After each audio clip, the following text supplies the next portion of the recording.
Hello, my name is Rizka Fitria, MPM 2441110X7. I am the student of Technocrat University, Faculty Economic and Business and Management Study Program. And so here I will explain about the stats of the accounting cycle. Stats of the accounting cycle. All activities in accounting are recorded within a specific period using accounting principles, rules, processes, methods, and techniques. The accounting cycle typically begins with transaction and ends with the preparation of the company's financial statement. Additionally, balance must be finalized either at the closing journal or the reversing journal. The general accounting cycle is depicted in the diagram above. Below is a description of each stage of the cycle. Number 1. Identifying transaction. The first step of the accounting cycle is identifying its transaction. Accounts must complete this identification task accurately, which they can do by tracking every transaction that occurs. The transactions recorded are those that directly impact change in the company's financial status and are objectively evaluated. To identify a transaction, it must also include documentation. Receipts, invoices, memos, and other valid documents in the accounting file serve as evidence of this transaction. Therefore, every accounting transaction must include documentation that accountant can record and identify, especially those related to change in the company's financial situation.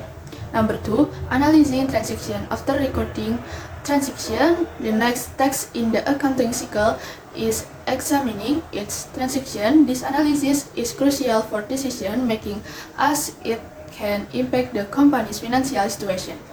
The double entry system in use in accounting as a recording method. Consequently, accounting transactions affect financial debit and credit equally. Systematically, this involves using an equation such as asset sama dengan liabilities tambah equity. And number 3, recording transaction in journal. The next step in the accounting cycle after completing the transaction analysis is recording a transaction in a financial journal. A journal is a chronological record of transaction over a specific period, essential for accounting purpose. Journaling refers to the act of entering this information. Each transaction is divided into two categories during the journaling process: debit and credit. These records are entered in a general journal. The recording must be done systematically and carefully without omitting any transaction, thus ensuring that the debit and credit amounts match at the end. Number 4. Posting adjusting entries to the ledger. Next, the accounting cycle involves transferring all transactions from the journal to the ledger after they have been recorded. The ledger is often considered a collection of bookkeeping accounts detailing specific assets reported during a period. Companies typically have a variety of ledger account listings. At this stage, specific code numbers are assigned to each ledger account to facilitate identification in the journal. Moreover, recording transactions in the ledger simplifies the process of review or reference checks. Number 5. Preparing the trial balance and adjusting journal entries. Preparing the trial balance and adjusting journal entries are the next step in the accounting process. The trial balance lists the balance of each ledger account for a specific period. Ledger balance must align when creating the trial balance. Additionally, if unrecorded transaction or error are discovered in the trial balance, adjusting journal entries must be created. Adjusting journal entries are periodic and use the same method as general journal entries.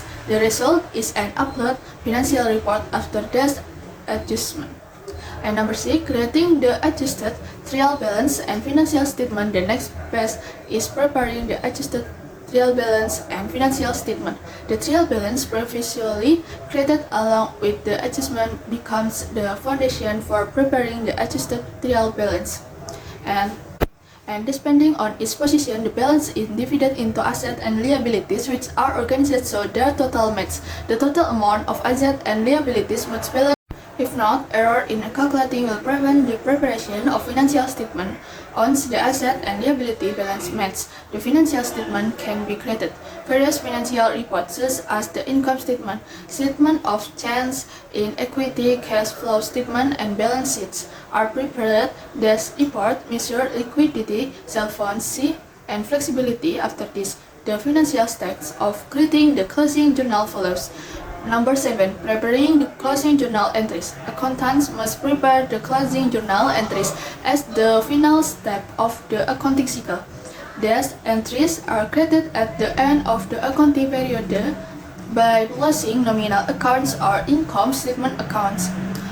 But accounts are closed by resetting their values to zero. The purpose of closing this account is to assess the flow of sorts for the ongoing accounting period. These closing entries can be used to evaluate activities during the period in the next cycle. These entries profit a fresh start from the following period. And number 8. Preparing the post-closing trial balance. This step is optional in the accounting cycle. After creating the closing entries, the post-closing trial balance is prepared. This balance contains a list of ledger accounts, balance remaining after the closing journal entries. In short, the trial balance only displays balance for permanent account. The purpose of this preparation is to ensure the accuracy of the balance. Number 9. Creating reversing entries. Similar to preparing the post-closing trial balance, this stage of the accounting cycle is also optional. Reversing entries are created to simplify the recording of recurring transactions the next period. Reversing entries are often made at the beginning of the next period. Adjusting journal entries can serve as a reference for creating these entries, where transactions in the adjustment are reversed.